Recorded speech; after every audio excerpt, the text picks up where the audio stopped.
இஸ்லாமியர்களுக்கு என்ன வரலாறு இருக்குது? ஒரு 100, 150, 200 வருஷத்தை சேர்ந்தவங்க தான் இவங்கெல்லாம். ஏற்கனவே நான் சொன்ன மாதிரி அரபு நாட்டில இருந்து வந்தவங்க. இந்த பாட்டலி சம்பிக்க ரணவக்க ஒரு புத்தகம் எழுதினாரு, அல் ஜிஹாத் அல் காயிதா என்று சொல்லி. அந்த புத்தகத்துல இந்த குப்பையை ஃபுல்லா கொட்டி வச்சிருப்பாரு. இவங்களுக்கு வரலாறு இல்லை, இவர்கள் எல்லாம் நாட்டை பிடிக்க வந்தவர்கள், அழிக்க வந்தவர்கள் எல்லாம் சொல்லுவாரு.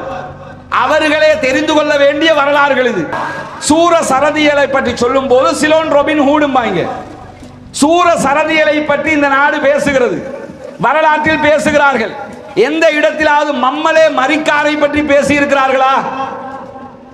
சூர சரதியலை பேசுகிற வரலாறு மம்மலே மரைக்காரை மறந்து விட்டது. அந்த மலைக்கு பேர் உத்துவான் கந்த அப்படின்னு வச்சிருக்கிறாங்க. சிங்களத்துல உத்துவான் கந்தம்பாங்க, அது உஸ்மான் கந்த. உஸ்மான் என்கிற ஒரு இஸ்லாமியர்கள் சொந்தமான இடத்துல இருக்கக்கூடிய மலை.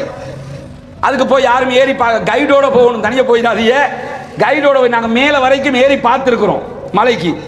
அந்த மலையில தான் இந்த சூர சரதியலும் மம்மலே மரைக்காயரும் இரவு நேரத்தில் ஆக்கிரமிப்பாளர்களுக்கு எதிராக தாக்குதல்களை நடத்திட்டு ஏழை மக்களுக்காக எல்லாத்தையும் கொண்டு கொடுத்துட்டு வந்து ஒளிச்சுக்கிடுவாங்க. அந்த மலையில தான் 2 பேரும் உயிரோடு பிடிக்கப்படுகிறார்கள். உயிரோடவே அன்றைய அரசு அவங்களை கைது பண்ணுது. எப்படி பண்ணுது தெரியுமா? இந்த இந்தியாவில் சுதந்திர போராட்டத்தில் எட்டப்பன் என்று சொல்லி ஒரு பேச்சு சொல்லுவாங்க. எட்டப்பன், நீ எட்டப்பன் மாதிரிம்பாங்க. இந்தியாவில், தமிழ்நாட்டில எல்லாம் காட்டி கொடுக்கிறவனுக்கு பேர் எட்டப்பனும்பாங்க. ஏன் சொல்லுவாங்கன்னா, சுதந்திர போராட்ட தியாகிகளை காட்டி கொடுத்தவங்களுக்கு எட்டப்பன் என்று பேரு. அது மாதிரி இலங்கை வரலாற்றில் சூர சரதியலையும் அதே போன்று மம்லே மரைக்கார் 2 பேரையும் காட்டி கொடுத்தது ஒரு பெரும்பான்மை இனத்தை சேர்ந்த ஒரு பெண்மணி. அன்னைக்கு அந்த பெண்மணி காட்டி கொடுத்ததுக்கு பதிலாக ஒரு இஸ்லாமிய பெண்மணி காட்டி கொடுத்திருந்தால் இன்றைக்கு நிலைமை என்ன? இன்ன வரைக்கும் எல்லா இனவாதியினுடைய வாயிலையும் நம்ம தானே அவள் மாதிரி இருந்திருப்ப. நீங்களா யார் தெரியுமாடா? எங்க மன்னரை காட்டி கொடுத்த, எங்க ஆக்களை காட்டி கொடுத்தவங்க நீங்களா உத்தமனா? இன்ன வரைக்கும் சொல்லுவாங்க. ஆனா அவங்க ஆக்களை காட்டி கொடுத்ததுனால அதை பத்தி பேசுறாங்க இல்ல. ஒரு பொம்பளை அன்றைக்கு இருந்த ஆங்கிலேய பிரிட்டிஷ் அரசாங்கத்திடத்தில் இந்த 2 பேரையும் காட்டி கொடுப்பா. 2 பேரும் கைது செய்யப்படுகிறார்கள். 1864 மே மாதம் 7ஆம் தேதி சரியாக இன்றைக்கு இருக்கிற கண்டியில இருக்கிற போகம்பர சிறைச்சாலை, இப்ப அந்த சிறைச்சாலை ஒரு டூரிஸ்ட் பிளேஸா மாத்தி இருக்கிறாங்க. போகம்பர சிறைச்சாலையில் வைத்து இந்த 2 பேரும் மக்களுக்கு முன்பதாக தூக்கிலிடப்பட்டார்கள். அந்த போர்த்துகேய படை பாத்திமாவை பிடிச்சு மாறுகை வெட்டுகிறார்கள், வலது காலை வெட்டுகிறார்கள். இப்ப உண்மையை சொல்லு, சாம இருக்கிறார். இடது கையை வெட்டுறாங்க, வலது கால் இடது கை, மாறுகை வெட்டுவது. அப்பவும் அவ சொல்லல, மறுத்துட்டா. ஏன்னா அவ காட்டி கொடுத்த மாதிரி ஆயிடக்கூடாது, போய் சொல்லவும் கூடாது. அதுக்கு பிறகு கழுத்தையே வெட்டுகிறார்கள். கொலை செய்தும் அந்த சகோதரி மன்னரை காட்டி கொடுக்கவில்லை. அவங்கள கொண்டு போட்டு மன்னர் எங்கன்னு தெரியலன்னு சொல்லிட்டு அவங்க போயிட்டாங்க. போனதுக்கு பிறகு படை போய்விட்டது என்று தெரிந்த மன்னர் வெளியே வர்றார். வெளியே வந்து பார்த்தா பாத்திமா கொல்லப்பட்டிருக்கிறார். மாறுகை வெட்டப்பட்டிருக்கிறாள், தலை வெட்டப்பட்டிருக்கிறது, மரணம் சம்பவித்திருக்கிறது. அப்பதான் மன்னர் பாத்திமாவை பார்த்து சொல்றாரு, மா ரெக்கலேங்கிறார். சிங்களத்துல மா ரெக்கலே என்று சொன்னா என்னை பாதுகாத்த ரத்தமே, உன்னுடைய ரத்தத்தை தந்து என்ன பாதுகாத்துட்டியம்மா என்று சொல்லி ஆதங்கப்பட்டு பேசுறாரு. இந்த மாறக்களே தான் இன்றைக்கு மறக்கலே என்று மாறியது. இந்த மறுவுதல் தமிழ்ல இருக்குதுல்ல, அது மாதிரி ஒரு வார்த்தை இன்னொரு வார்த்தையாக மாறும். அது மாதிரி என்ன செஞ்சிட்டாங்கன்னா, மாறக்களே, என்ன உசுர கொடுத்து என்ன பாதுகாத்தியம்மான்னு அந்த போற்றி புகழ்ந்த வார்த்தை இன்னைக்கு எப்படி ஆக்கி வச்சிருக்கிறாங்க? ஏதோ நம்ம இந்த வந்தாமர்த்தா மாதிரியும் வேறொரு சமூகம் மாதிரியும் நம்மளை கொச்சைப்படுத்துவதற்காக மறக்கலையாங்கிறான். இந்த நாட்டுக்காக யுத்தம் பண்ணி இருக்கிறோம், குரல் எழுப்பி இருக்கிறோம், போராடி இருக்கிறோம், கடைசி சண்டை வரைக்கும் பிடித்திருக்கிறோம், சுதந்திரம் வேண்டும் என்பதற்காக அயராது உழைத்திருக்கிறோம். ஆனால் நம்முடைய தலைவர்கள் இன்றைக்கும் தியாகிகளாக இருக்க வேண்டியவர்கள் துரோகிகளாக அறியப்படுகிறார்கள், துரோகிகளாக பட்டங்களை சுமந்து கொண்டிருக்கிறார்கள். இதுவெல்லாம் மாற்றப்பட வேண்டும், இதற்கு எதிராக பேசப்பட வேண்டும். இந்த தியாகிகளாக இவர்கள் 7 பேரும் அறிவிக்கப்பட வேண்டும் என்கிற கோரிக்கைகளை நம்ம வரலாறு பின்னணியிலிருந்து இந்த பலஸ்தீனத்தை நாம் பார்க்கலாம்னு நினைக்கிறேன். யாரு பின்பற்றுறேன்?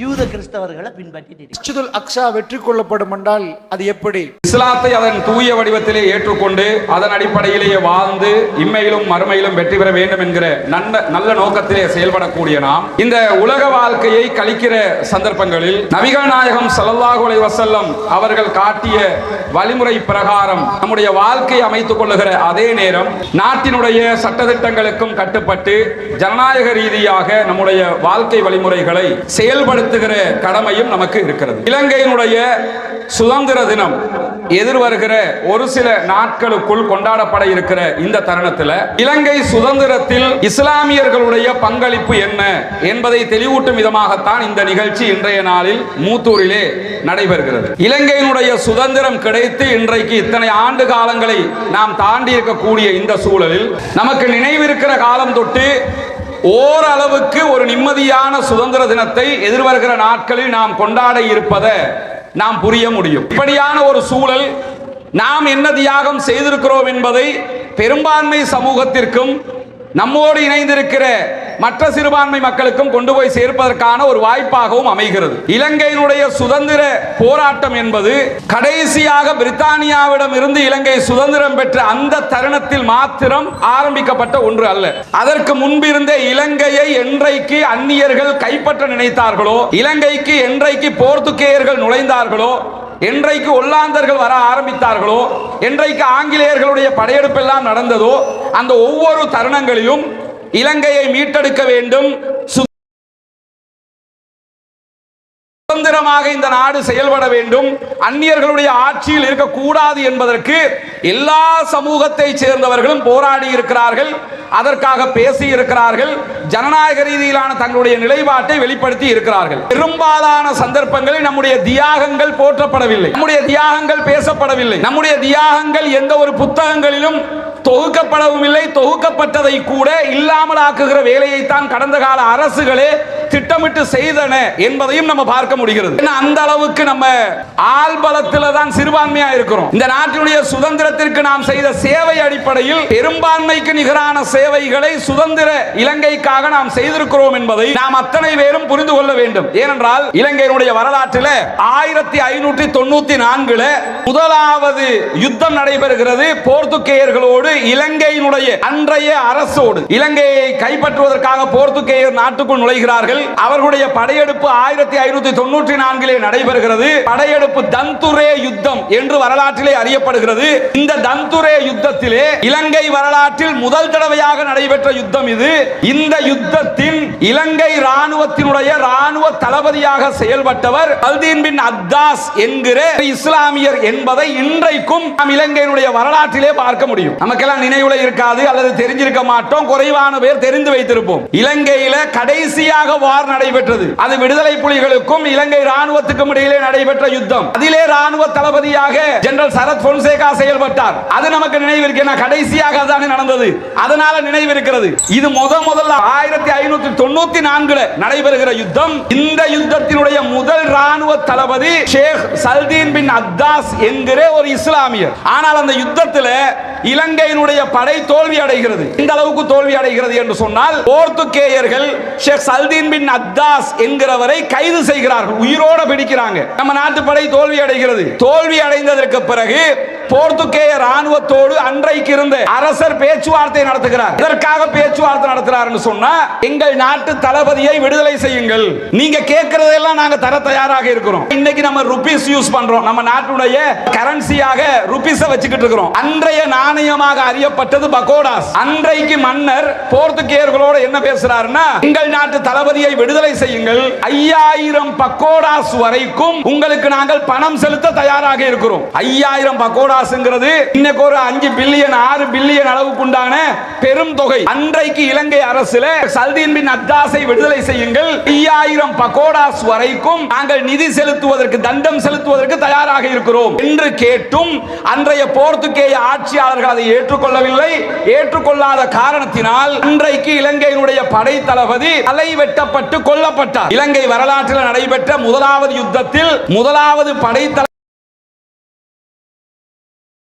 ஜனாதிபதியும் ஒரு இஸ்லாமியர். இந்த இஸ்லாமியரும் இலங்கைக்காக தன்னுடைய உயிரை நீத்துவிட்டு தான் போனார் என்பதை இன்றைக்கும் நம்ம வரலாற்றில் பார்க்க முடிகிறது. இந்த வரலாறுகள் எல்லாம் போற்றப்பட வேண்டிய இடத்தில் இருக்க வேண்டியவைகள். ஆனா காரணம் என்ன? இன்றைக்கு நமக்கு தெரியாத, நம்மளே புரியாத வரலாறுகளாக மாறி இருக்கிறது. அதுக்கு காரணம் என்ன தெரியுமா? நமக்கு இவ்வளவு காலமா சொல்லி வச்சது என்னன்னா, நீங்க எல்லாம் வந்தா மரத்தான், நீங்க எல்லாம் வந்தேரிகள், அரபு நாட்டுக்காரண்ட புள்ள. நம்மளும் அதையே கேட்டு கேட்டு கேட்டு கேட்டு நம்மளும் அதை கிட்டத்தட்ட உள்வாங்கி வச்சிருக்கிறோம். ஏன்னா ஒரு பொய்யை திரும்ப திரும்ப சொன்னா அது உண்மையாகும்ங்கிறது கோயபல்ஸ் தத்துவம்பாங்க. ஹிட்லரோடு ஒருத்தனை வச்சுக்கிட்டு இருந்தார் கோயபல்ஸ், அவருடைய கொள்கை பரப்பு செயலாளர். ஹிட்லர் எதை செஞ்சாலுமே கோயபல்ஸ் வேலை என்னன்னா திரும்ப திரும்ப திரும்ப திரும்ப சொல்லி உண்மைன்னு நம்ப வைக்கிறது. ஒரு பொய்யை திரும்ப திரும்ப சொன்னா உண்மைன்னு நம்மளே நம்பிடுவோம். அது மாதிரி நமக்கு எதை உள்ளத்துல ஊட்டி வச்சிருக்காங்க. ஏதாவது ஒரு பிரச்சனை வந்தா கொஞ்சம் வாயை மூடிட்டு நம்ம இருப்போம். நம்மளே வந்தா வரத்தான் தானே, அரபு நாட்டுக்காரண்ட புள்ள தானே, நம்ம இதெல்லாம் பேசி நமக்கு ஏதாவது பிரச்சனை வந்துட போகுது என்று நம்முடைய தலைவர்களே பல கட்டங்களில் பேசுகிறத கடந்த காலங்களில் பார்த்திருக்கிறோம். நம்மளை பார்த்தா அரபு நாட்டுக்காரண்ட புள்ள மாதிரியா தெரியுது? அரபு நாட்டுக்காரண்ட புள்ள ஆப்பிள் மாதிரி இருப்பான். நம்ம அப்படியா இருக்கிறோம்? உருவத்திலேயே நம்ம அரபு நாட்டுக்காரண்ட புள்ள இல்லைங்கிறது வெளிப்படையா தெரியும் போது அவன் சொன்னதையே திரும்ப திரும்ப நாமளும் ஏற்றுக்கொண்டு இந்த மாதிரியே நம்முடைய வாழ்க்கை பயணத்தை அமைத்திருக்கிறோம். முதலில் ஒன்றை புரிந்து கொள்ளுங்கள். அரபு நாட்டிலிருந்து அரேபியர்கள் இலங்கைக்கு வந்தார்கள் என்பது எவ்வளவு உண்மையோ அதைவிட மிகப்பெரிய பேருண்மை இந்த நாட்டிலே இருந்த சோனகர்கள் இலங்கை முஸ்லிம்களாக இன்றைக்கும் இருக்கிறார்கள் என்பது. ரெண்டையும் சேர்த்து புரிஞ்சுக்கிறோம். அரபு நாட்டிலிருந்து அரபியம் வந்தான், இங்க கல்யாணம் கட்டினா, இங்க குடும்பம் நடத்தினா, பெத்துக்கிட்டான். அது ஒரு செக்ஷன். இன்னொரு பகுதி என்ன? சோனகர்கள் இலங்கை யோனக்க என்று சொல்லி நம்முடைய ஐடென்டி கார்டுல இப்ப ஸ்ரீலங்கன் முஸ்லிம்ஸ் தந்துருவான். இதுக்கு முன்னாடி ஒரு 10 வருஷத்துக்கு முன்னாடி பழைய ஐடென்டி எல்லாம் எடுத்து பாத்தீங்கன்னா நம்முடைய இனமாக எது சொல்லப்படும்? இனமாக நம்ம பேசுகிற மொழிதான் தமிழ். இந்த பகுதியில தமிழ் பேசுவீங்க. இதே கொழும்பு பகுதிகளுக்கு வந்தா சிங்களம் பேசுவோம். பேசுகிற மொழிதான் நமக்கு மாறுது. ஆனா நம்ம யார்? இனத்தால் யாரு? சோனகர்கள். மதத்தால் இஸ்லாமியர்கள். மொழியால் தமிழ் பேசினா தமிழன், சிங்களம் பேசினா பச்சை சிங்களவன் நினைக்கிறீங்க. எந்த பிரச்சனையும் இல்லை. மொழிக்காக சண்டை பிடிக்க வேண்டிய, இனத்துக்காக சண்டை பிடிக்க அந்த மாதிரி தேவை நமக்கு இல்லை. தமிழ் பேசினா நீ பச்சை தமிழன், சிங்களத்தில் பேசினா பச்சை சிங்களவன், தைரியமாக சொல்லலாம். நம்முடைய வரலாறுகள் மறைக்கப்பட்டது அல்லது சொல்லி தராமல் விடப்பட்டது. இதையெல்லாம் நாம் கண்டுகொள்ளாமல் அரபு நாட்டுக்காரன் புள்ளன்னு இருக்கிறோம். நம்முடைய வரலாற்றை சொல்லக்கூடிய மகாவம்சம் 2ஆம் நூற்றாண்டு கிறிஸ்துக்கு பின் 2ஆம் நூற்றாண்டுல அனுராதபுரத்தில் பண்டுகாபய மன்னன் சோனகர்களுக்கு வாழ்வதற்கு இடமளித்தான் என்பதை இன்றைக்கும் பார்க்க முடிகிறது. 2ஆம் நூற்றாண்டுல அனுராதபுரத்தில் பண்டுகாபய மன்னன் சோனகர்களுக்கு வாழ்வதற்கு இடம் கொடுத்தான் என்று நம்முடைய இலங்கையின் வரலாற்று நூல் சொல்கிறது. யார் இந்த சோனகர்கள்? சோனகர்கள் என்ற ஒரு இனக்குழு இருந்தது. ஒட்டுமொத்தமாக அவர்கள் இஸ்லாத்தை ஏற்றுக்கொண்டார்கள். இன்றைக்கும் நம்முடைய இனம் சோனக இனம் என்று சொல்லப்படும் காரணம் அதுதான். ஆரம்ப காலத்திலிருந்து இந்த நாட்டிலேயே இருந்திருக்கிறோம் என்பதை அடிப்படையாக நாம் புரிந்து கொள்ள வேண்டும். இன்றைக்கு சுதந்திர இலங்கையினுடைய சுதந்திர தினத்தன்றைக்கு ஒவ்வொருவரும் சொன்ன செய்திகள் பேசப்படும். இலங்கைக்கு சுதந்திரம் கொடுக்கிற நாள் நம்முடைய தேச தந்தையாக மதிக்கப்படக்கூடிய DS சேனாநாயக்க அவர்கள் அன்றைய நாள் சட்டசபையிலே பேசிய பேச்சு இன்றைக்கும் பொன்னெழுத்துக்களால் பொறிக்கப்பட வேண்டிய பேச்சு. இன்றைக்கும் நாம் வரலாற்றிலே பார்க்க முடியுமான பேச்சு. என்ன சொல்லுகிறார்? ஒவ்வொரு இனமும் சுதந்திரம் கிடைக்கும் போது தங்களுடைய இனத்துக்கு தேவையானதை வந்து கேட்டுக்கொண்டிருந்தார்கள். நான் இஸ்லாமிய தலைவர்களை அழைத்து பேசினேன். டிபி ஜாயாவை அழைத்து பேசுறாரு, பதியுத்தீன் மஹமூதை அழைத்து பேசுகிறார். நாடு சுதந்திரம் கிடைக்க போகுதுங்க. பொன்னம்பலம் ராமநாதன் அவர் ஒரு கோரிக்கை வைக்கிறாரு, பொன்னம்பலம் அருணாச்சலம் அவர் ஒரு கோரிக்கை வைக்கிறாரு, தமிழ் தரப்பு ஒரு கோரிக்கை வைக்கிறாங்க. தங்களுக்கு தேவையானவங்க கேட்கிறாங்க. உங்களுக்கு என்ன வேண்டும்? அன்றைக்கே கேட்கிறார். இந்தியாவினுடைய சுதந்திரம் கிடைக்கும் போது பாகிஸ்தான் என்கிற ஒரு நாட்டை தனியாக சின்ன கேட்டார். கேட்டு கொடுக்கப்பட்டது. பாகிஸ்தானை சேர்ந்தவர்கள் பாகிஸ்தான் என்று ஆனார்கள். இந்திய முஸ்லிம்கள் இந்தியா என்று இருந்தார்கள். இதே மாதிரி சுதந்திரம் கிடைக்கும் போது நம்முடைய தலைவர்கள் நினைத்திருந்தால், ஆமா எங்களுக்கும் ஒரு பகுதியை பிரிச்சு இந்த சொல்றாங்கல சபரிஸ்தான் ஆக போறான், கபிரிஸ்தான் ஆக போறான்னு வாதம் மேல வந்தாலே கொஞ்சம் பேர் வருவாங்க. இங்கே முஸ்லிம்கள் சபரிஸ்தான் என்ற ஒரு நாட்டை உருவாக்க வந்த பாகிஸ்தான், கசகஸ்தான் இந்த ஸ்தான்ல ஒண்ணு சேர்த்து கொடுது. சபரிஸ்தான் இப்படி ஒண்ணு கேக்குறாங்க. நம்ம நினைச்சிருந்த அந்த சபரிஸ்தான் அன்னைக்கே கேட்டிருக்கலாம். நம்ம தலைவர்கள் கேட்டாங்களா? DS சேனாநாயக்க சொல்லுகிறார், ஒவ்வொரு தலைவர்களும் ஒவ்வொன்றை கேட்டார்கள். இஸ்லாமிய தலைவர்களை அழைத்து நான் கேட்டேன், உங்களுக்கு என்ன வேண்டும் என்று. இஸ்லாமிய தலைவர்கள் எங்களிடத்தில் சொன்னது ஒன்றுமே வேண்டாம், நம்முடைய நாட்டின் சுதந்திரம் தான் எங்களுக்கு முக்கியமானது என்றார்கள். நான் புரிச்சு கொடுங்க.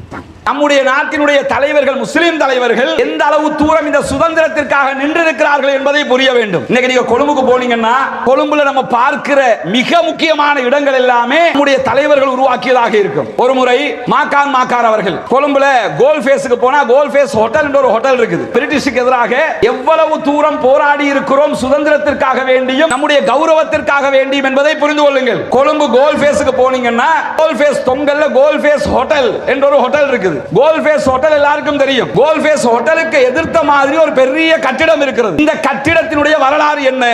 மாக்கார் சார் அவர்கள் என்ன செய்யறாருன்னா, கோல் ஃபேஸ் ஹோட்டலுக்கு போறாரு. எப்படி போறாரு? தலையில துருக்கி தொப்பி போட்டு சாரம் உடுத்து ஷூ போட்டு போறாரு. இன்றைய கால ஆடை அதானே, அந்த மாதிரி ட்ரெஸ் உடுத்துக்கிட்டு போறாரு. பிரிட்டிஷ் காவல் படை நிறுத்துகிறது. எடுத்து என்ன சொல்றாங்கன்னா, நீங்க எங்க ஹோட்டலுக்குள்ள வரணும்னா இப்படி வந்தா வரையலாது. எப்படி வரணும்? நீங்க சாரத்துக்கு பதிலா ட்ரவுசர் போடணும், பேண்ட் போடணும், கோட் போட்டு இங்கிலீஷ்கார மாதிரி உள்ள வரணும். அப்படி வந்தா மட்டும்தான் இந்த ஹோட்டலுக்குள்ள உங்களுக்கு அனுமதி அப்படின்றாங்க. சொன்னவனுக்கு தெரியாது மாக்கான் மாக்கார் யாருன்னு. அவர் அந்த காலத்துல இருந்து மிகப்பெரிய கோடீஸ்வரர்களில் ஒருவர். உன்னுடைய ஆடை மெத்தேட உடுத்துக்கிட்டு தான் நான் உள்ள வரணும்னா இப்படியான ஒரு ஹோட்டலுக்கு வர வேண்டிய தேவை எனக்கு இல்ல. இன்றைக்கு இருக்கிற கோல் ஃபேஸ் ஹோட்டலுக்கு முன்னாடி இருக்கிற அவ்வளவு பெரிய ஹோட்டலை அன்றிருந்த அரசுக்கு எதிராகவே கட்டி முடித்தார். ஹோட்டலுக்கு வந்தா ஹோட்டலுக்கு வர விடு, நீ சொல்ற ட்ரெஸ் உடுத்துக்கிட்டு தான் வரணும்னா அப்படிப்பட்ட ட்ரெஸ்ஸே தேவையில்லை. நான் ஏன் ட்ரெஸ்ல நான் ஹோட்டல் கட்டி உள்ள போறேன் என்று அன்றைக்கே பிரிட்டிஷாருக்கு எதிராக தனியாக ஹோட்டல்களை கட்டியவர்கள் நம்முடைய தலைவர்கள். போராட்டம்னா போராட்டம் சாதாரண போராட்டம் இல்ல, காசுல போராடுவோம், சண்டையா நெஞ்ச நிமிர்த்தி நிற்போம், நாட்டில் நீ இருக்க கூடாது என்பதற்காக சுதந்திர இலங்கைக்காக இவ்வளவு பாடுபட்டவர்கள் நம்முடைய தலைவர்கள். 1153 பொலன்னறுவ ராஜதானி, நம்ம ஸ்கூல்ல படிச்சிருப்போம் பொலன்னறுவ ராஜதானியை பற்றி. பொலன்னறுவ ஆட்சி காலத்தில் முதலாம் பராக்கிரமபாகு முதல்ல இரண்டாவது இருக்குதா இல்லையா? இதுல முதலாம் பராக்கிரமபாகுடைய காலத்தில் அவருடைய அமைச்சரவை அமைக்கப்படுகிறது. இன்றைக்கு நாடு முழுக்க நீங்க நிறைய குளங்களை பார்க்கிறோம்ல, சேனாநாயக சமுத்திரம், பராக்கிரம சமுத்திரம், கலாவவன், நிறைய குளங்களை பார்க்கிறோம். இந்த குளங்கள் அமைக்கப்பட்டதனுடைய பின்னணியை என்னன்னு கேட்டா, அரேபியர்கள் அன்றிருந்த மன்னர்களோடு செய்து கொண்ட ஒப்பந்தங்கள். என்னன்னா, எங்களுக்கு விவசாயத்தினுடைய விளைச்சல்கள் தேவை, எங்களுக்கு உங்ககிட்ட இருந்து கரும்பு தேயிலை மட்டுமில்லை, இந்த அரிசி நெல் அரிசி எல்லாம் வேணும், அதனால நீங்க குளங்களை உண்டாக்குங்க, உங்கள்கிட்ட இருந்து வர பிசினஸ் எல்லாம் நாங்க எடுத்து, உங்கள்கிட்ட இருந்து வருகிற அறுவடையை நாங்க எடுக்கிறோம், பணம் தந்து எடுக்கிறோம் என்று அவர்கள் சொன்ன காரணத்தினால குளங்கள் எல்லாம் நிறைய கட்டப்பட்டது.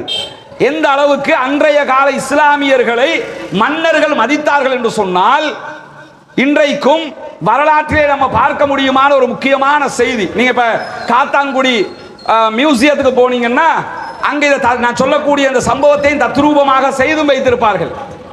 பராக்கிரமபாகு தொடர்பாக ஒரு சினிமா படமும் எடுக்கப்பட்டிருக்கு சிங்கள மொழியில, அதிலும் இந்த செய்திகள் சொல்லப்பட்டிருக்கும். என்ன நடக்கிறது? முதலாம் பராக்கிரமபாகுடைய அமைச்சரவையில் 4 அமைச்சர்கள், 16 அமைச்சர்கள் மொத்தம் அவங்களோட அமைச்சரவையில், கேபினெட்ல 16 பேர் இருக்கிறாங்க. இதுல 4 பேர் இஸ்லாமியர்கள். 4 பேர் என்பதை தாண்டி அந்த 4 பேருக்கும் கொடுக்கப்பட்ட அமைச்சு பதவிகள், ஒன்று ஃபாரின் மினிஸ்டர், வெளிநாட்டு விவகார அமைச்சராக இருக்கிறார், இன்னொருவர் பொருளாதார நிதி அமைச்சராக இருக்கிறார். முக்கியமான அமைச்சு பொறுப்புகள் அன்றைய காலத்திலேயே கொடுக்கப்படுவது மட்டுமல்ல, அந்த சினிமா படத்திலும் காட்சிப்படுத்தப்படும். இன்றைக்கு நீங்க மியூசியத்திலையும் அதை பார்க்க முடியும். 16 அமைச்சர்கள் பராக்கிரமபாகுவோடு அமர்ந்திருப்பார்கள். அந்த காட்சியில 16 பேர்ல, அதாவது பிரசிடென்டாக இருக்கிற ஒரு மன்னர் மாத்திரம் ஷூ போட முடியும், செருப்பு போட முடியும். மன்னர் அல்லாத அமைச்சர்கள் யாரும் செருப்பு போடக்கூடாது, வெறுங்காலோடு தான் மினிஸ்ட்ரியில உட்காரணும். இது அன்றைய கால சட்டம். 16 பேர்ல 12 பேர் செருப்பில்லாமல் இருப்பார்கள், 4 பேர் செருப்போடு தொப்பியோடு தாடி வைத்துக் கொண்டிருப்பார்கள். என்ன காரணம் தெரியுமா? இவங்க நமக்கு ரொம்ப முக்கியம். அன்றைய இது முதலாவது பராக்கிரமபாகுடைய ஆட்சி காலத்திலேயே நடக்கிறது. 4 இஸ்லாமியர்கள் செருப்பணிந்து தாடி வைத்து தொப்பி அணிந்து அவருடைய சபையிலே இருந்தார்கள் என்கிற வரலாற்றை நம்ம பார்க்கிறோம். இப்படி ஆரம்ப சில பேர் என்னன்னா, இவங்களுக்கு வரலாறு இல்லை, இஸ்லாமியர்களுக்கு என்ன வரலாறு இருக்குது, ஒரு 100, 150, 200 வருஷத்தை சேர்ந்தவங்க தான் இவங்கெல்லாம். ஏற்கனவே நான் சொன்ன மாதிரி அரபு நாட்டில இருந்து வந்தவங்க. இந்த பாட்டலி சம்பிக்க ரணவக்க ஒரு புத்தகம் எழுதினார், அல் ஜிஹாத் அல் காயிதா என்று சொல்லி. அந்த புத்தகத்துல இந்த குப்பையை ஃபுல்லா கொட்டி வச்சிருப்பாரு. இவங்களுக்கு வரலாறு இல்லை, இவர்கள் எல்லாம் நாட்டை பிடிக்க வந்தவர்கள், அழிக்க வந்தவர்கள் எல்லாம் சொல்லுவார். அவர்களே தெரிந்து கொள்ள வேண்டிய வரலாறுகள் இது. இந்த அளவு தூரம் நம்ம ஆரம்ப காலத்திலிருந்து நம்முடைய முன்னோர்கள், நம்முடைய தலைவர்கள் இந்த நாட்டுக்காக எப்படி இருந்திருக்கிறார்கள் என்பதை புரிய முடியும். அந்த அடிப்படையில் பார்த்தீங்கன்னா இலங்கையில் ஒரு சம்பவம் நடைபெறுகிறது. 1864ஆம் ஆண்டு நடைபெறக்கூடிய சம்பவம். இந்த கண்டியில இருந்து நீங்க கொழும்புக்கு போனீங்கன்னா அல்லது கொழும்புல இருந்து கண்டிக்கு போனீங்கன்னா மாவனெல்லைக்கு பக்கத்துல கேகோலுக்கும் மாவனெல்லைக்கும் இடையில சரதியல் கம்மான என்று சொல்லி ஒரு ஊர் இருக்குது. அது ஒரு முடுக்குக்குள்ள இருக்கும், பார்க்கிறதுக்கு பெரிய அளவுல தெரியாது. சிங்களத்துல சரதியல் கம்மானன்னு ஒரு போர்டு போட்டிருப்பாங்க. இந்த சரதியல் கம்மானண்டா என்ன? சூர சரதியல் என்று சொல்லி சிங்களத்துல ஒரு சினிமா படம் எடுத்தான். அதாவது சரதியல், வீரன் சரதியலை பற்றிய வரலாறு அப்படின்னு சொல்லி. இந்த சரதியல் என்கிற ஒருவனை பற்றித்தான் அந்த ஊருக்குள்ள ஒரு முக்கியமான சில அம்சங்கள் இருக்கிறது. சரதியல் கம்மான என்று சொல்லி ஒரு ஊரையே தயார் பண்ணியிருக்கிறான். அங்க ஒரு ஹோட்டல் இருக்குது. அந்த ஹோட்டலுக்கு போனா சரதியல் பற்றிய வரலாற்றை சிலைகளாக செஞ்சு வச்சிருப்பாங்க. சரதியல் என்றொத்த அன்றைய கால இலங்கையை ஆக்கிரமித்த ஆட்சியாளர்களுக்கு எதிராக எப்படி போராடினான். இப்ப சரதியலை பற்றி மட்டும்தான் பெரும்பாலும் பல இடங்களில் பேசப்படும். இதுல சரதியல் என்கிற ஒருத்தர் தான் இருக்கிறாரான்னு பாத்தீங்கன்னா ஒருத்தர் இல்ல, சிலோன் ரொபின்ஹூட் என்று சொல்லி 2 பேர் வரலாற்றில் அறியப்படுகிறார்கள். ரொபின்ஹூட் சொல்லி முன்ன ஒரு நாடகம் டிவியில போடுவாங்க நாங்க சின்ன பிள்ளையா இருக்கும் போது. ரொபின்ஹூட்ங்கிறது ஒரு கதாபாத்திரம். கதாபாத்திரம்னா இந்த அடக்கி ஆளக்கூடிய ஆட்சியாளர்கள்ட்ட இரவுல போய் அவங்களை அடிச்சு பறிச்சு சொத்துக்களை எடுத்துக்கிட்டு வந்து காலையில இரவோட இரவாக ஏழைகளுக்கு கொடுத்துட்டு போயிடுவாங்க. இப்படி செய்யறவங்களுக்கு பேர் ரொபின்ஹூட் அப்படின்னு வச்சிருக்கிறான். இது ஆங்கிலத்தில் ஒரு ஃபேமஸான கதாபாத்திரம். இந்த பேரைத்தான் சூர சரதியலை பற்றி சொல்லும் போது சிலோன் ரொபின்ஹூடும்பாங்க. சூர சரதியலை பற்றி இந்த நாடு பேசுகிறது, வரலாற்றில் பேசுகிறார்கள். எந்த இடத்திலாவது மம்மலே மரிக்காரை பற்றி பேசி இருக்கிறார்களா? சூர சரதியலை பேசுகிற வரலாறு மம்மலே மரைக்காரை மறந்து விட்டது. யார் இந்த மம்மலே மரைக்கார்? சூர சரதியல் யாருன்னு பாத்தீங்கன்னா அந்த சரதியல் கம்மானைக்குள்ள போனீங்கன்னா ஒரு மிகப்பெரிய கல்லுமலை இருக்குது. அதாவது மாவனெல்ல ஏரியாவில் அது இருக்குது. மாவனெல்ல பாலத்தோட ஒட்டித்தான் இந்த வரலாறுகள் எல்லாம் வரும். அந்த மலைக்கு பேர் உத்துவான் கந்த அப்படின்னு வச்சிருக்கிறாங்க. சிங்களத்தில் உத்துவான் கந்தம்பாங்க. அது உஸ்மான் கந்த. உஸ்மான் என்கிற ஒரு இஸ்லாமியருக்கு சொந்தமான இடத்துல இருக்கக்கூடிய மலை. அதுக்கு போய் யாரும் ஏறி கைடோட போகணும், தனியாக போயிடாதீங்க. கைடோட போய் நாங்கள் மேலே வரைக்கும் ஏறி பார்த்துருக்கிறோம் மலைக்கு. அந்த மலையில தான் இந்த சூர சரதியலும் மம்மலே மரைக்காயரும் இரவு நேரத்தில் ஆக்கிரமிப்பாளர்களுக்கு எதிராக தாக்குதல்களை நடத்திட்டு ஏழை மக்களுக்காக எல்லாத்தையும் கொண்டு கொடுத்துட்டு வந்து ஒளிச்சுக்கிடுவாங்க. அந்த மலையில தான் அந்த ஒளிக்கிறதுக்கு ஏற்ற மாதிரி குகையெல்லாம் அதில் செஞ்சு வச்சிருக்கிறாங்க. கைடோட போய் தான் பார்க்கணும். இப்போ பாம்பு பள்ளி எல்லாம் இருக்கும், கைடோட போனா உங்களுக்கு பார்க்க முடியும். அந்த மலையில ஏறி நின்னா முழு கேகோல் குருநாகல வரைக்கும் துல்லியமா வெறுங்கண்ணோட பார்க்க முடியும். பார்த்தா தெரியும், ஏன்னா அது அவ்வளவு உயரத்தில் இருக்குது. இந்த சூர சரதியலும் மம்லே மரிக்காரும் சேர்ந்து அன்றைக்கு இருந்த ஆட்சியாளர்கள் பெரிய தலைவலியா இருக்கிறாங்க. எப்ப வாரு எங்க நாட்டை விட்டு போடாங்கிறதும் அவங்களுக்கு எதிராக சண்டை பிடிக்கிறதும் அவங்க 2 பேரையும் உயிரோட பிடிக்கிறதுக்கு அன்றைய அரசு படாத பாடுபடுறாங்க. 1864 கடைசி என்ன ஆகுது தெரியுமா? 2 பேரும் உயிரோடு பிடிக்கப்படுகிறார்கள். உயிரோடவே அன்றைய அரசு அவங்களை கைது பண்ணுது. எப்படி பண்ணுது தெரியுமா?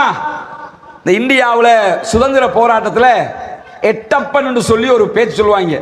எட்டப்பன், நீ எட்டப்பன் மாதிரிம்பாங்க. இந்தியாவில் தமிழ்நாட்டில எல்லாம் காட்டி கொடுக்கிறவனுக்கு பேர் எட்டப்பனும்பாங்க. ஏன் சொல்லுவாங்கன்னா சுதந்திர போராட்ட தியாகிகளை காட்டி கொடுத்தவங்களுக்கு எட்டப்பன் என்று பேரு. அது மாதிரி இலங்கை வரலாற்றில் சூர சரதியலையும் அதே போன்று மம்லே மரைக்கார் 2 பேரையும் காட்டி கொடுத்தது ஒரு பெரும்பான்மை இனத்தை சேர்ந்த ஒரு பெண்மணி. அன்னைக்கு அந்த பெண்மணி காட்டி கொடுத்ததுக்கு பதிலாக ஒரு இஸ்லாமிய பெண்மணி காட்டி கொடுத்திருந்தால் இன்றைக்கு நிலைமை என்ன? இன்ன வரைக்கும் எல்லா இனவாதியினுடைய வாயிலையும் நம்ம தானே அவள் மாதிரி இருந்திருப்பே. நீங்களா யார் தெரியுமாடா? எங்க மன்னரை காட்டி கொடுத்த, எங்க ஆக்களை காட்டி கொடுத்தவங்க, நீங்களா உத்தமனா? இன்ன வரைக்கும் சொல்லுவாங்க. ஆனா அவங்க ஆக்களே காட்டி கொடுத்ததுனால அதை பத்தி பேசுறாங்க இல்ல. ஒரு பொம்புல அன்றைக்கு இருந்த ஆங்கிலேய பிரிட்டிஷ் அரசாங்கத்திடத்தில் இந்த ரெண்டு பேரையும் காட்டி கொடுப்பா, ரெண்டு பேரும் கைது செய்யப்படுகிறார்கள். 1864 மே மாதம் 7ஆம் தேதி சரியாக இன்றைக்கு இருக்கிற கண்டியில இருக்கிற போகம்பர சிறைச்சாலை, இப்ப அந்த சிறைச்சாலை ஒரு டூரிஸ்ட் பிளேஸா மாத்தி இருக்கிறாங்க. போகம்பர சிறைச்சாலையில் வைத்து இந்த இரண்டு பேரும் மக்களுக்கு முன்பதாக தூக்கிலிடப்பட்டார்கள். பப்ளிக்ல இவங்களுக்கு தூக்கு தண்டனை வழங்கப்பட்டது. இலங்கை வரலாற்றில் மக்களுக்கு முன்பதாக பப்ளிக்ல வழங்கப்பட்ட கடைசி தூக்கு தண்டனை மம்லே மரிக்காருக்கும் சூர சரதியலுக்கும் வழங்கப்பட்ட தூக்கு தண்டனை.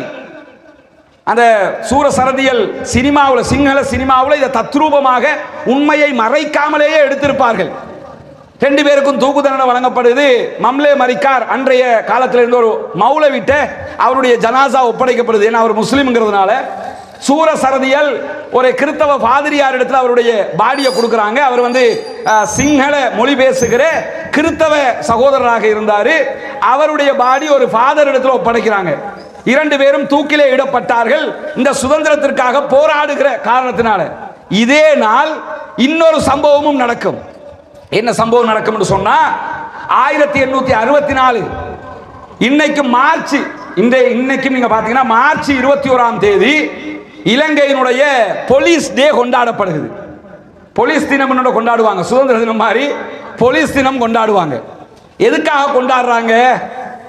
போலீஸ் தினம் கொண்டாடுவதற்கு காரணம் இருக்கணும்ல. எதுக்காக கொண்டாடுவாங்க தெரியுமா? இலங்கையில சரத் பொன்சேகாவுக்கு குண்டாடிப்பட்டதுக்கோ அல்லது போலீஸ்ல வேற யாருக்காவது ஏதாவது நடந்ததுக்காக கொண்டாடப்படலைங்க.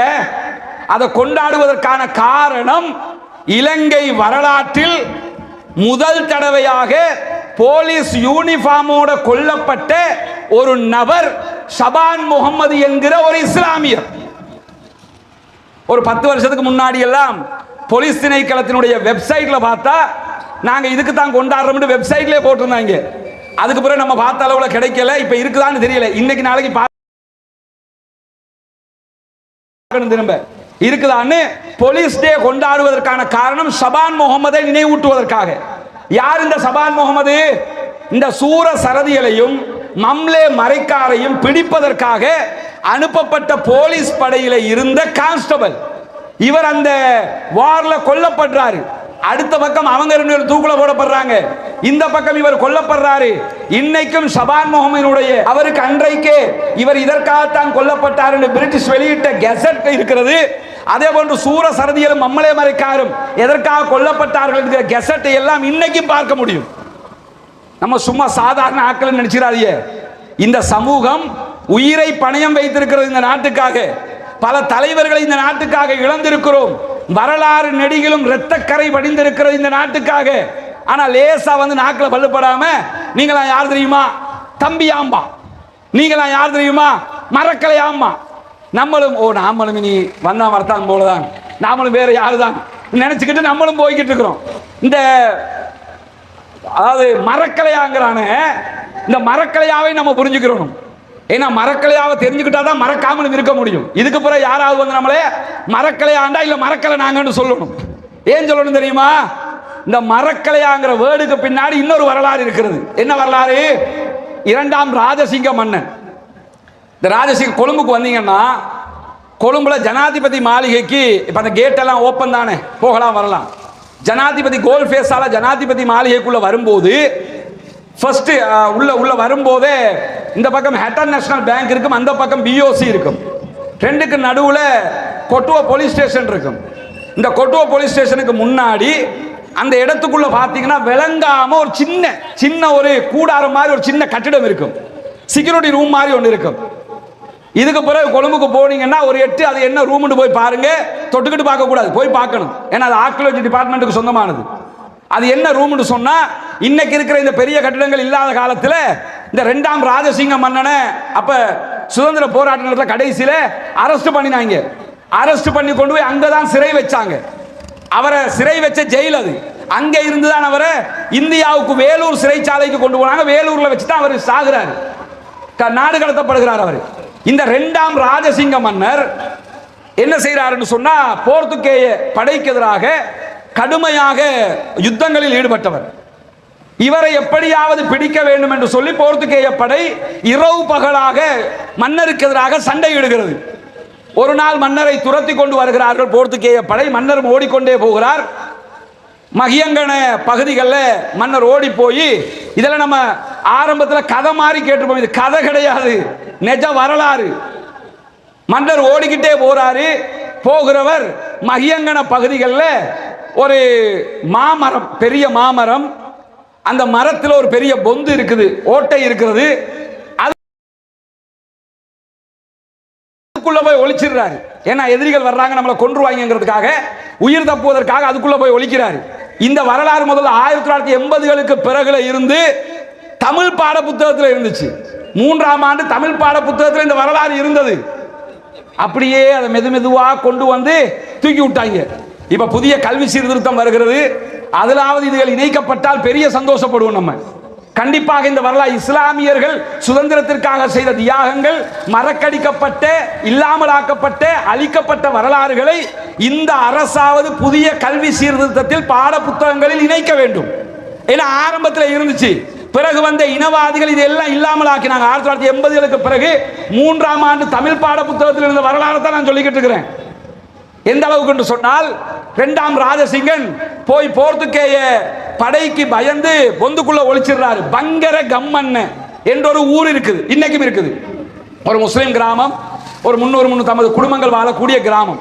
அந்த கிராமத்தில் இந்த சம்பவம் நடைபெறுகிறது. போய் அவர் ஒளிச்சதுக்கு பிறகு இதை ஒளிக்கிற காட்சியை பால் கறந்து கொண்டிருக்கிற பாத்திமா என்கிற சகோதரி பார்க்கிறார். மாட்டில் பால் கறந்துகிட்டு இருக்கிறா. மன்னர் ஓடி வர்றாரு, பொந்துக்குள்ள ஒளிக்கிறாரு, அதை கண்ணால காண்றா. அதே நேரத்தில் அதுக்கு பிறகு படை தேடி வருது, அதையும் இவ பார்க்கிறா. போர்த்துகேய படை வந்து பாத்திமாவிடத்தில் என்ன கேட்கிறாங்கன்னு சொன்னா, நாங்க இப்படி ஒருத்தரை துரத்திக்கிட்டு வந்தோமேம்மா, அவர் எங்கேன்னு கேட்கிறாங்க. இப்ப இவ என்ன யோசிக்கிறா, கண்ணால கண்டுட்டா. மன்னர் எங்கன்னு சொல்லி இந்த இங்கதான் இருக்கிறார் கையை நீட்டிட்டான்னு சொன்னா, இன்ன வரைக்கும் நம்மளை காட்டி கொடுத்த சமூகம்னு சொல்லுவாங்களா இல்லையா? மன்னரை காட்டி கொடுக்கவும் கூடாது, இதே மார்க் அடிப்படையில் பொய் சொல்லவும் கூடாது, ரெண்டையும் செய்யக்கூடாது, பொய் சொல்லவும் கூடாது, காட்டி கொடுக்கவும் கூடாது. அப்ப என்ன பண்றது? மௌனமா இருக்கிறார். வரலாற்றில் இப்படி ஒரு சம்பவத்தை நீங்க இஸ்லாமிய வரலாறு, ரசூலுல்லாஹி ஸல்லல்லாஹு அலைஹி வஸல்லம் அவங்க ஹிஜ்ரத் போவாங்க. போகும்போது ரசூலுல்லாஹ் கிளம்பி போயிட்டாங்க. இப்ப அபூஜஹலுடைய படை நபிகள் நாயகம் அபூபக்கர் சித்திக் ரலியல்லாஹு அன்ஹு அவர்களையும் தேடி அலைகிறது. அலைந்து கொண்டு வந்து எங்க வந்து சேருவாங்க என்று சொன்னா, அஸ்மா பின்த் அபீபக்கர் ரலியல்லாஹு அன்ஹு இடத்துல வருவார்கள். அபூபக்கர் ரலியல்லாஹு அன்ஹுடைய மூத்த மகள் வந்து என்ன கேட்பாங்கன்னா, எங்க உங்க வாப்பா எங்க? அபூபக்கர் சித்திக் ரலியல்லாஹு அன்ஹு அவங்களை கேட்கிறாங்க, எங்க அவரு? முகமது நபி எங்க என்று கேட்கும்போது அஸ்மா பின்த் அபீபக்கர் ரலியல்லாஹு அன்ஹு யோசிக்கிறாங்க, இப்ப உண்மையை சொல்லவும் முடியாது, பொய்ய சொல்லவும் கூடாது. அவங்க சொன்ன பதில் என்ன? அவங்க இப்ப எங்கிறது எனக்கு தெரியாதுன்னாங்க. அவங்க ரெண்டு பேரும் இப்ப எங்க இருக்கிறாங்கிறது எனக்கு தெரியாது. இப்ப தெரியாதானே? அவங்க சொன்ன பதில் சரிதானே? இப்ப அவங்க ஹிஜ்ரத் போயிட்டாங்க. இதுக்கு முன்னாடி எங்க இருந்தாங்கன்னா இங்க இருந்தாங்கன்னு சொல்லுவேன். இப்ப எங்க இருக்காங்கன்னு தெரியாது. இந்த காலத்துல கேட்டா அவங்க வாப்பாவுக்கு கால் பண்ணி வாட்ஸ்அப்ல லைவ் லொகேஷன் அனுப்ப சொல்லு, கேட்டலாம் இல்லையா? அந்த காலத்துல லைவ் லொகேஷனா கேட்க முடியும்?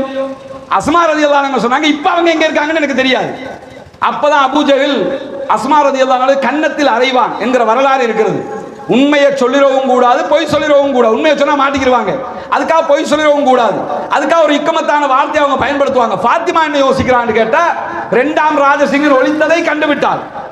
இப்ப ஒளிச்சதை சொன்னோம்னா காட்டி கொடுத்த மாதிரி ஆயிரும், சொல்லலைன்னா பொய் சொன்னா பொய் சொன்ன மாதிரி ஆயிரும். இப்ப என்ன பண்றது? ஒண்ணுமே சொல்லாம அமைதியாக இருக்கும் போது அந்த போர்த்துகேய படை பாத்திமாவை பிடிச்சு மாறுகை வெட்டுகிறார்கள், வலது காலை வெட்டுகிறார்கள். இப்ப உண்மையை சொல்லு, பேசாம இருக்கிறார். இடது கையை வெட்டுறாங்க, வலது கால் இடது கை, மாறுகை வெட்டுவது. அப்பவும் அவ சொல்லல, மறுத்துட்டா. ஏன்னா அவ காட்டி கொடுத்த மாதிரி ஆயிடக்கூடாது, பொய் சொல்லவும் கூடாது. அதுக்கு பிறகு கழுத்தையே வெட்டுகிறார்கள். கொலை செய்தும் அந்த சகோதரி மன்னரை காட்டி கொடுக்கவில்லை. அவங்கள கொண்டு போட்டு மன்னர் எங்கன்னு தெரியலன்னு சொல்லிட்டு அவங்க போயிட்டாங்க. போனதுக்கு பிறகு படை போய்விட்டது என்று தெரிந்த மன்னர் வெளியே வர்றாரு. வெளியே வந்து பார்த்தா ஃபாத்திமா கொல்லப்பட்டிருக்கிறார். மாறுகை வெட்டப்பட்டிருக்கிறாள், தலை வெட்டப்பட்டிருக்கிறது, மரணம் சம்பவித்திருக்கிறது. அப்பதான் மன்னர் ஃபாத்திமாவை பார்த்து சொல்றாரு, மா ரெக்கலேங்கிறார். சிங்களத்துல மா ரெக்கலே என்று சொன்னா என்னை பாதுகாத்த இரத்தமே, உன்னுடைய இரத்தத்தை தந்து என்ன பாதுகாத்துட்டியம்மா என்று சொல்லி ஆதங்கப்பட்டு பேசுறாரு. இந்த மாரக்கலே தான் இன்றைக்கு மரக்கலே என்று மாறியது. இந்த மறுவுதல் தமிழ்ல இருக்குதுல்ல, அது மாதிரி ஒரு வார்த்தை இன்னொரு வார்த்தையாக மாறும். அது மாதிரி என்ன செஞ்சிட்டாங்கன்னா மாரக்கலே, என்ன உசுரை கொடுத்து என்ன பாதுகாத்தியம்மான்னு அந்த போற்றி புகழ்ந்த வார்த்தை இன்னைக்கு எப்படி ஆக்கி வச்சிருக்கிறாங்க. ஏதோ நம்ம இந்த வந்தாமர்த்தா மாதிரியும் வேறொரு சமூகம் மாதிரியும் நம்மளை கொச்சைப்படுத்துவதற்காக மறக்கலையா மறக்கலையா மறக்கலையாங்கிறான். மாரக்கலே என்கிற ஒரு மிகப்பெரிய வரலாற்றுக்கு சொந்தக்காரர்கள் நாம். மன்னர் வெளியே வந்து ஆதங்கப்பட்டு பேசினது மட்டுமல்ல, இந்த ஃபாத்திமாவை கௌரவப்படுத்தும் விதமாக அன்றைய கால இஸ்லாமியர்களுக்கு அவர் கொடுத்த அன்பளிப்பு தான் இன்னைக்கு நாம பார்க்கிற திகன, இன்னைக்கு நாம பார்க்கிற அக்குரண, இன்னைக்கு நாம பார்க்கிற மடவல.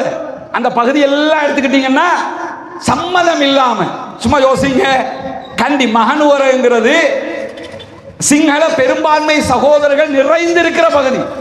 சம்பந்தமே இல்லாம இந்த ஊர்கள் மட்டும் ஏன் இவ்வளவு இஸ்லாமியர்கள் இருக்கிறார்கள்?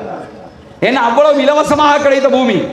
இந்த ஒரு உயிருக்காக மன்னன் எல்லாத்தையும் வச்சுக்க என்று அள்ளி கொடுத்தான் இரண்டாம் ராஜசிங்க மன்னன் இஸ்லாமியர்களுக்கு. மன்னரையே பாதுகாத்திருக்கிறோம். இதை விட வேற என்ன வேண்டி கிடக்குது? நம்ம காட்டி கொடுக்கல, சூர சரதிகளையும் மம்மளைய மரிக்காரையும் காட்டி கொடுத்தார்கள். இரண்டாம் ராஜசிங்க மன்னனை நம்முடைய நாட்டினுடைய இஸ்லாமிய சகோதரி பாதுகாத்தால் 1980களுடைய தமிழ் பாட புத்தகம் 3ஆம் ஆண்டு தமிழ் பாட புத்தகத்தில் 61, 62ஆம் பக்கத்தில் போட்டோவோட காட்சியோட இந்த சம்பவம் இருந்தது. இன்னைக்கு இல்லை, நம்ம கேட்கவும் இல்லை, இதை பத்தி தேடவும் இல்லை. ஏதோ ஒரு வகையில் இன்னைக்கு அந்த இடத்தை கண்டுபிடிச்சு எல்லாத்தையும் தேடி இந்த காத்தான்குடி மியூசியத்தில் ஹிஸ்புல்லா கொண்டு வந்து அதை தத்ரூபமா செஞ்சு அதுக்குரிய ஆதாரத்தையும் சேர்த்து வச்சிருக்கிறார். இப்ப சொல்லலாம் இருக்குது, நம்ம வரலாறு பாதுகாக்கப்பட்டிருக்குது அப்படிங்கிறது இப்ப சொல்லலாம். ஆனால் இப்ப புதிய கல்வி சீர்திருத்தம் வருகிறது. எல்லா இனத்திற்கும் சமனான எல்லா தகவல்களும் வருகிற ஒரு சீர்திருத்தமாக அது இருக்கும் என்று அரசு சொல்கிறது. சொல்லுகிற போது இந்த வரலாறுகள் மீண்டும் வர வேண்டுமா இல்லையா? ஏன்னா நம்ம அவ்வளவு தியாகம் பண்ணி இருக்கிறோம், நம்மள துரோகி மாதிரி பார்த்துக்கிட்டு இருக்கிறாங்க. கடந்த ஆட்சி காலங்கள்ல குறிப்பாக 2016ல அன்றைய ஜனாதிபதி மைத்ரிபால சிறிசேன பத்தி புதுசா ஒன்றும் சொல்ல தேவையில்லை. வானத்துக்கு மேல பூமிக்கு கீழே தான் அந்த யோசிப்பார், நடுவுல எதையும் யோசிக்க மாட்டார். தெரிந்தானே இலங்கை வரலாற்றுல இருந்த இப்படி ஒரு ஜனாதிபதியை யாருமே பார்க்கல. அவர் செஞ்ச சேவைகள் ஒரு லிஸ்ட் எடுத்தீங்கன்னா விடிய விடிய சிரிக்கலாம். அவர் கொண்ட சட்டம் தான் ஹோட்டல்ல டீ கேட்டீங்கன்னா டீயை தனியாகவும் சுகரை தனியாகவும் தரணும். இவ்வளவு ஒரு அறிவாளிய கொண்டு போராடி கொண்டு வந்த ஜனாதிபதி வேற. இந்த ஹாஸ்பிட்டல் சீட்டு இது எல்லாத்தையும் ரிமூவ் பண்ணணும்ன்றாரு.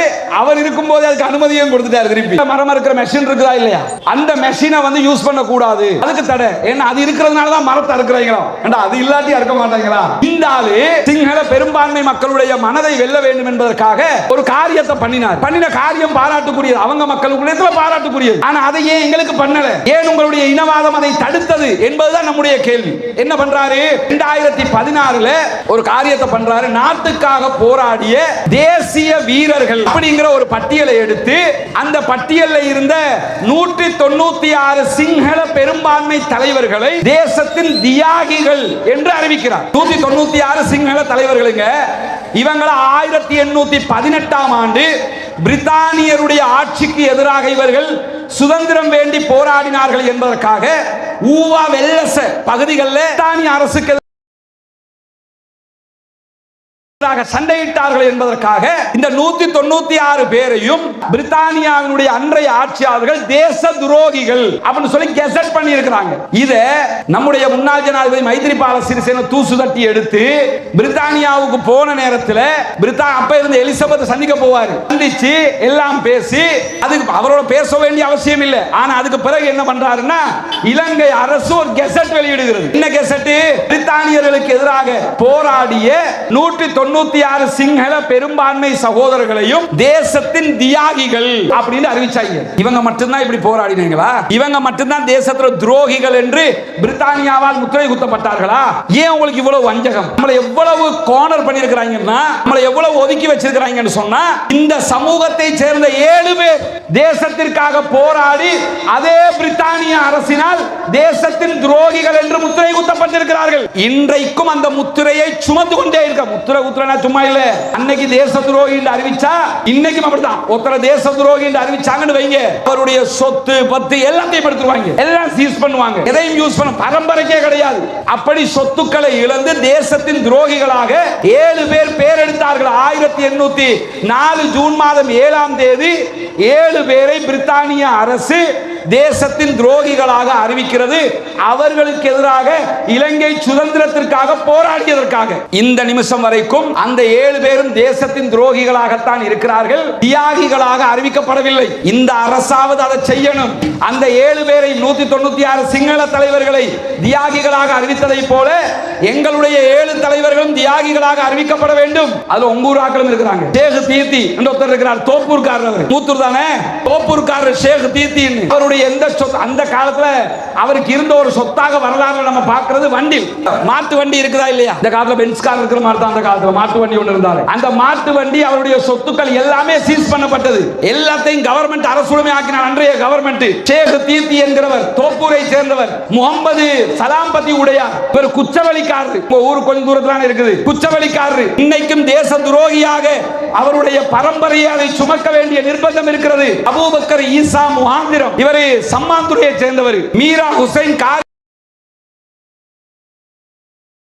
ராய்முனையை சேர்ந்தவர். ஹுசைன் லப்பை, உதுமான் லப்பை, இவரும் ராய்முனையை சேர்ந்தவர். அனீஸ் லப்பை என்கிறவர் மருதமுனையை சேர்ந்தவர். பீர் முகமது மௌலவி என்கிற ஒருத்தர். இந்த 7 பேர் இலங்கை வரலாற்றில் இலங்கை சட்டக்கோவையிலேயே தேசத்தின் துரோகிகள் என்று முத்திரை குத்தப்பட்டிருக்கிறார்கள். இவர்கள் தேசத்தின் துரோகிகளாக இன்றைக்கும் இருக்கிறார்கள். ஆனா இதே முத்திரை குத்தப்பட்ட சிங்கள பெரும்பான்மை தலைவர்கள் 196 பேர் தேசத்தின் தியாகிகளாக பேர் மாற்றம் செய்யப்பட்டிருக்கிறார்கள். மைத்ரிபால சிறிசேன அன்னைக்கு செஞ்சார். நம்ம நிலைமை எப்படி இருக்குது பாத்தீங்களா? தேசத்துக்காக போராடி உயிரையும் கொடுத்து தேச துரோகி என்று பெயரையும் எடுத்து இன்ன வரைக்கும் அதே பெயரோட நம்முடைய சமூகத்தை சேர்ந்த 7 பேர் இருக்கிறார்கள் என்றால் ஒன்றை புரிந்து கொள்ளுங்கள், பிரித்தானிய அரசுக்குத்தான் நாம் தேச துரோகி. இந்த நாட்டில் மறு கெசட் வந்தாலும் வரலாற்றையும் இந்த 7 பேரும் இந்த நாட்டினுடைய மிகச்சிறந்த தேசத்தின் தியாகிகள். ஆனால் அறிவிக்கப்பட வேண்டும். அவ்வளவு வேலைகளை, அவ்வளவு காரியங்களை இந்த நாட்டுக்காக நம்முடைய தலைவர்கள் செய்திருக்கிறார்கள். அப்படி பட்டியலை போட்டுக்கிட்டே போகிற அளவுக்கு நம்முடைய காரியங்கள், நம்முடைய செயல்பாடுகள் இருக்கிறது. சாதாரணமா போராடல. 1905 என்று நினைக்கிறேன், கொழும்புல 1905 கால பகுதிகளில் அட்வொகேட் அப்துல் காதர் அவங்க ஒரு நீதிமன்ற, கொழும்பு உயர் நீதிமன்றத்தில் ஒரு வழக்குக்காக ஆஜராகிறார். அந்த வழக்குக்கு ஆஜராகும் போது அவரும் இந்த மாக்கால் சேர்மார் தான் கோர்ட்ஸுக்கு போறாரு. கோட்டை போட்டு துருக்கி தொப்பியை போட்டு வாதாடுவதற்காக போறாரு. போகும்போது அன்றைய ஆங்கிலேய நீதிபதி லயட், அவரோட பேர் லயட், அவர் என்ன செய்யறாருன்னா, தொப்பியை போட்டுக்கிட்டெல்லாம் நீங்க வந்து இங்க வழக்கு வாதாட வரக்கூடாது அப்படின்னு சொல்லி நீதிபதி ரூல் போடுறாரு. இவர் என்ன சொல்றாருன்னா, இது என்னுடைய ஆடை, நான் தொப்பியை போட்டுக்கிட்டு வர்றதுனால உங்களுக்கு எந்த பிரச்சனையும் கிடையாதுல்ல. நான் தொப்பியை போட்டு வந்து நான் வாதாடினா உங்களுக்கு என்ன பிரச்சனை, ஏதாவது குறைஞ்சிட போகுதா? இல்ல. அப்ப நான் வந்து அப்படின்னு சொல்லி வாதத்தை வைக்கிறாரு. இல்ல, தொப்பியோட நீங்க எந்த காரணம் கொண்டும் வாதாடுவதற்கு நாங்கள் அனுமதிக்க மாட்டோம். எனவே தொப்பியை கலட்டுங்க, தொப்பியை கலட்டிட்டு நீங்க பேசுறதா இருந்தா பேசலாம், இல்லைன்னா தாராளமாக வெளியேறலாம் அப்படிங்கிறாரு. உடனே அட்வொகேட் அப்துல் காதர் அவங்க வெளியேறாங்க. நம்மளா இருந்தா என்ன செஞ்சிருப்போம்? அவ்வளவுதானே, தொப்பி என்ன கோட்டை சேர்த்து கலட்டவா, என்ன செய்யணும்? அவர் கேட்க முன்னாடியே நம்மாக்கள் செய்யறதுக்கு ரெடி ஆயிடுவாங்க. கடந்த காலத்துல பார்த்தமா இல்லையா, நம்ம கிட்ட தொப்பியை கலட்டுனா சரி ஓகே கட்டி போட்டுருவோம். என்ன எதை கழட்டணும், எல்லாத்துக்கும் என்ன ஒரு கட்டம் இருந்தது.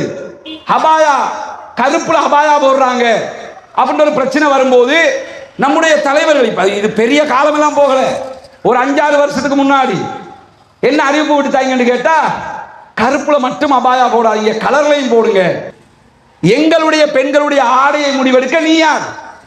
என்னன்னா அவன் குனிய சொன்னா இவன் கீழே விழுந்துருவான். நம்முடைய முன்னோர்கள் எப்படி இருந்திருக்கிறாங்கன்னு பாருங்க. தொப்பி போடாம நீங்க வாதாட, தொப்பி போட்டுக்கிட்டு கோர்ட்ஸ்ல வாதாட முடியாதுன்னு பிரித்தானியாவுடைய நீதிபதி சொல்றாரு. அப்படின்னா நான் வழக்கு தொப்பி போட்டுக்கிட்டு வாதாடினா தான் இது ஏன் உரிமை, இல்லைன்னா என் உரிமையை முதல்ல வெண்டிட்டு பார்ப்பேன், அதுக்கு பிறகு வழக்கு பார்த்துக்கிறோம். இப்ப அட்வொகேட் அப்துல் லத்தீப் என்ன முடிவெடுக்கிறாருன்னா, வழக்க பேசுறதா இப்ப வழக்கோட சேர்த்து இன்னொரு பெரிய பிரச்சனை வந்திருக்குது. என்ன, தொப்பிய போட்டுட்டு வாதாடலுமா இயலாதா, உரிமை பிரச்சனை ஆயிடுச்சு. இன்னைக்கு இதை விட்டோம்னா, அன்னைக்கு அவர் விட்டு இருந்தாருன்னு வைங்க, அதையே கொண்டு நம்ம ஆக்களே பார்லிமெண்ட்ல பேசியிருப்பான். நல்லதுதானே. அட்வொகேட் அப்துல் லத்தீப் அவர்கள் வேற்றுமையில் ஒற்றுமை காண வேண்டும் என்று என்ன செய்தார்? தொப்பியை கலட்டி கொண்டாரா இல்லையா? ஹபாயாவை கலட்டுவதில் என்ன பிரச்சனை? ஜுப்பாவை கலட்டுவதில் என்ன பிரச்சனை? பாங்கு சொல்லாமல் இருப்பதில் என்ன பிரச்சனை? நம்ம ஆக்களே பேசியிருப்பாங்க அன்னைக்கு அவர் செஞ்சிருந்தா. ஆனா அட்வொகேட் அப்துல் லத்தீப் என்ன செய்யறாருன்னா, வழக்க புறவு பேசிக்கிறேன். இப்ப இன்னொரு வழக்கு வந்துருச்சு. என்ன வழக்கு? தொப்பி போட்டுக்கிட்டு கோர்ட்ஸுக்கு வரையலுமா இயலாதா, அதை பார்ப்போம். வெளியே போறாரு.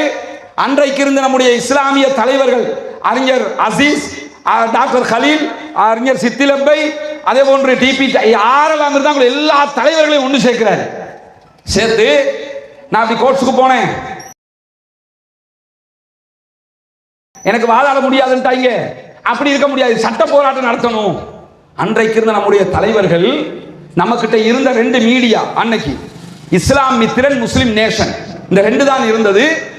அந்த அதாவது முஸ்லிம் நேஷன் வாரம் இருமுறை வருகிற பத்திரிகை. இன்னைக்கும் நமக்கு வீக்லி பத்திரிகை கூட ஒன்று கிடையாது இப்ப நம்ம கையில. இப்ப நம்ம முஸ்லிம்களுக்குன்னு விடிவெள்ளி பேப்பர் வருது. விடிவெள்ளி பேப்பர் வீரகேசரி கம்பெனி, நம்ம கம்பெனி இல்லை. ஆனா நமக்காக சகோதர சமூகம் ஒரு பத்திரிகையை நடத்திக்கிட்டு இருக்கிறாங்க. அது நமக்காக நடத்துறாங்க, அது பாராட்டுக்குரியது. ஆனா நம்ம கிட்ட இல்லை. அப்படி இருக்கிற போது அன்னைக்கு நம்ம கிட்ட ரெண்டு மீடியா இருந்துச்சு, முஸ்லிம் நேஷனும் இஸ்லாம் மித்திரனும். இந்த ரெண்டுலையும் பிரச்சாரம் பண்றாங்க, நமக்கு தொப்பி போட்டுக்கிட்டு பிரிட்டிஷ்காரன் நீதிமன்றத்துக்குள்ள வாதாடலான்னு சொல்லிட்டான், இது நம்ம உரிமை, இதை நம்ம பாதுகாக்கணும் அப்படின்னு சொல்லி மீடியா பிரச்சாரம் நடக்குது. நாட்டின் 30 நகரங்களில் மாபெரும் பொதுக்கூட்டங்கள் நடத்துகிறார்கள். இந்த காலத்துல வாட்ஸ்அப்ல போட்டு வாங்கன்றான், அல்லது பேஸ்புக்ல போட்டு வாங்கன்றான். அந்த காலத்துல அப்படி செய்ய முடியுமா? செய்ய முடியாது. ஒவ்வொரு வீடு வீடாத்தான் கருத்துக்களை கொண்டு போறாங்க. எவ்வளவு சிரமம்! ஏன்னா நம்ம உரிமை. இரண்டாவது, நாட்டினுடைய அந்த அடிப்படையை தகர்க்கிற விதமாக பிரிட்டிஷ் சட்டத்தை கொண்டு வருகிறான். உடனே ஒவ்வொரு ஊராக பிரச்சாரம் பண்ணி நாட்டினுடைய 30 நகரங்கள்ல பெரிய பொதுக்கூட்டங்களை போட்டு மக்களுக்கு தெளிவூட்டி, கொழும்பு ஜாகிரா கல்லூரி இன்னைக்கு இருக்குதா இல்லையா? ஜாகிரா மாஸ்க் இருக்குது, பள்ளி இருக்குது, அதோட ஜாகிரா கல்லூரி வளாகம். அப்போ இன்னைக்கு அந்த இடம் கட்டிடங்கள் எல்லாம் வந்திருக்கிறதுனால சின்ன இடமா இருக்கு. அன்னைக்கு பெரிய வளாகம் அது. அந்த ஜாகிரா கல்லூரி மைதானத்தில் மிகப்பெரிய ஒரு துருக்கி தொப்பி போராட்டம் நடைபெறுகிறது. இஸ்லாமியத்தினுடைய கருத்து பிரகாரம் 30,000க்கு மேற்பட்ட இஸ்லாமியர்கள் அன்றைக்கே கொழும்பில் திரண்டார்கள் பார்க்க முடியுது. இன்னைக்கு 30,000 இஸ்லாமியர்களை கொழும்புல திரட்ட முடியுமா? கொழும்புல இருக்கிறாங்க. ஒரு போராட்டம் திரட்ட முடியுமா? ஒரு ஆர்ப்பாட்டம் திரட்ட முடியுமா? ஒரு உரிமை திரட்ட முடியுமா? இன்னைக்கு முடியாதத அன்னைக்கு நம்முடைய தலைவர்கள் செய்திருக்கிறார்கள். எல்லாரும் வா, நம்ம உரிமையை பறிக்கிறான் பிரிட்டிஷ்காரன், அதை பாதுகாக்கணும் அப்படின்னு சொல்லி கொழும்புக்கு அழைத்து மிகப்பெரிய ஒரு போராட்டத்தை நடத்துகிறார்கள். அந்த போராட்டத்திற்கும் அன்றைய அரசு மசியவில்லை. லயட்டு ஏலாண்டார், நீ போராட்டம் நடத்து, ஆர்ப்பாட்டம் நடத்து, தரமாட்டேன் அப்படின்ட்டாரு. அப்ப நம்முடைய தலைவர்கள் என்ன பண்றாங்கன்னு கேட்டா, அங்க இருந்து கிளம்பி ஒரு குழு, துருக்கி தொப்பி போராட்ட குழு ஒன்று அமைக்கப்படுகிறது. அந்த துருக்கி தொப்பி போராட்ட குழு இங்க இருந்து பிரித்தானியாவுக்கு போறாங்க. பிரித்தானியாவுக்கு போய் பிரித்தானியாவில் அங்கிருந்த சுப்ரீம் கோர்ட்ல வழக்கு பேசுறாங்க. வழக்கு பேசி அந்த வழக்கிலே வெற்றி பெறுகிறார்கள். வெற்றி பெற்று அந்த தீர்ப்பு சொல்லுகிறது, முஸ்லிம்கள் நீதிமன்றத்துக்குள்ள தொப்பி போட்டுக் கொண்டு வாதாட முடியும். தீர்ப்பு எடுத்துக்கிட்டு ஸ்ரீலங்காவுக்கு வர்றாங்க. இன்னைக்கும் ஒரு இஸ்லாமிய சட்டத்தரணி தொப்பியை போட்டுக்கிட்டு போய் வழக்கு பேச நினைச்சாருன்னா தாராளமாக பேச முடியும். அந்த அனுமதியை அன்றைக்கே நமக்காக நம்முடைய தலைவர்கள் போராடி பெற்று தந்திருக்கிறார்கள். பிரித்தானியாவுக்கு எதிராக சுதந்திரத்திற்கு ஆதரவாக நாடு சுதந்திரம் பெற வேண்டும் என்பதற்காக நம்ம சாதாரணமாக போராடல. இவ்வளவு கஷ்டங்களை சுமந்திருக்கிறோம், இவ்வளவு துன்பங்களை அனுபவித்திருக்கிறோம், இவ்வளவு படாத பாடுபட்டு தான் இந்த சுதந்திரத்திற்கான நம்முடைய வேட்கையை தீர்த்திருக்கிறோம். ஆனா பிற்பட்ட நாட்கள்ல நம்முடைய வரலாறுகள் எல்லாம் மழுங்கடிக்கப்பட்டு, வரலாறுகள் எல்லாம் மறைக்கப்பட்டு, வரலாறுகளே தெரியாத சமூகமாக மாற்றப்பட்டிருக்கிறோம். இந்த நாட்டுக்காக யுத்தம் பண்ணி இருக்கிறோம், குரல் எழுப்பி இருக்கிறோம், போராடி இருக்கிறோம், கடைசி சண்டை வரைக்கும் பிடித்திருக்கிறோம், சுதந்திரம் வேண்டும் என்பதற்காக அயராது உழைத்திருக்கிறோம். ஆனால் நம்முடைய தலைவர்கள் இன்றைக்கும் தியாகிகளாக இருக்க வேண்டியவர்கள் துரோகிகளாக அறியப்படுகிறார்கள், துரோகிகளாக பட்டங்களை சுமந்து கொண்டிருக்கிறார்கள். இதுவெல்லாம் மாற்றப்பட வேண்டும், இதற்கு எதிராக பேசப்பட வேண்டும். இந்த தியாகிகளாக இவர்கள் 7 பேரும் அறிவிக்கப்பட வேண்டும் என்கிற கோரிக்கைகளை நம்ம விடுக்கணும். இதுவெல்லாம் செய்வதற்காக சுதந்திர தினத்தில் மாத்திரம் நம்ம சுதந்திரத்திற்காக பாடுபட்டதை மாத்திரம் பேசாமல் எல்லா கட்டங்களிலும் நம்முடைய தியாகங்கள் பேசப்படணும். ஏன்னா பேசப்பட்டா தான் நம்ம இந்த நாட்டுக்காக எவ்வளவு பாடுபட்டிருக்கோம், இன்ன வரைக்கும் எவ்வளவு பண்றோம். இந்த உரைகளை பேசுவதனுடைய நோக்கம் இந்த வரலாறுகளை நினைவூட்டுவது, இலங்கை முஸ்லிம்கள் செய்த தியாகங்களை சொல்லுவது, மாற்று மத நண்பர்களும் இதை புரிந்து கொள்ள வேண்டும் என்கிற ஆசை ஆர்வம் தான் இதை கொண்டு போய் சேர்ப்பதற்கான தூண்டுதலாக இருக்கிறது. இந்த வரலாறுகளை தெரிந்து கொள்ள வேண்டும். நம்ம மற்ற எல்லாவற்றையும் தெரிவதைப் போல இளம் சமூகத்திற்கும் நாம் இந்த நாட்டின் தியாகிகள், இந்த நாட்டின் துரோகிகள் அல்ல, இந்த நாட்டுக்காக உழைத்தவர்கள் என்கிற செய்திகளை நாம் கொண்டு போய் சேர்க்கிற போதுதான் வரலாற்று ரீதியாக நம்முடைய வரலாற்றை பாதுகாக்க முடியும் என்பதை கூறி இந்த வாய்ப்பளித்தமைக்கு நன்றி கூறி முடித்துக் கொள்கிறேன். வாஹர் தௌவானா அல்ஹம்துலில்லாஹி ரப்பில் ஆலமீன்.